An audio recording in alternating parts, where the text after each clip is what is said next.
শেরপুর লাইভের প্রযুক্তির ছোঁয়ায় রাংচিয়া নাইট ক্রিকেট টুর্নামেন্ট যেন এক অনন্য মাত্রায়।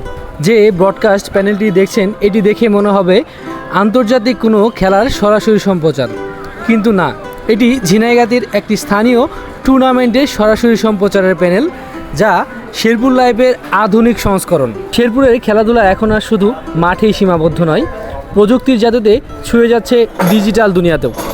এই সরাসরি সম্প্রচারে ব্যবহার করা হচ্ছে হাই কোয়ালিটির ক্যামেরা এবং কি জায়ান্ট স্ক্রিন। ক্যামেরার মাধ্যমে বিভিন্ন অ্যাঙ্গেলে মাঠের বিভিন্ন দৃশ্য দেখানো হচ্ছে সরাসরি।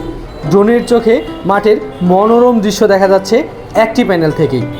শেরপুর লাইভের এই নতুন সংস্করণ যেন রাংচিয়া নাইট ক্রিকেট টুর্নামেন্টের অনন্য মাত্রায় নিয়ে গেছে।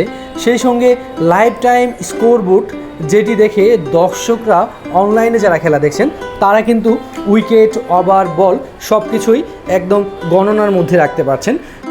এই যে ফিচারগুলো লাগানো হয়েছে এটি কিন্তু সাদ্দাম হোসেন সুবর্ণ, যে এই টুর্নামেন্টের আয়োজকদের মধ্যে অন্যতম এবং কি এই টুর্নামেন্টটির প্রতিষ্ঠাতা বললেও চলে, তার এই সংস্করণ যেন সারা বাংলাদেশে সাড়া ফেলেছে।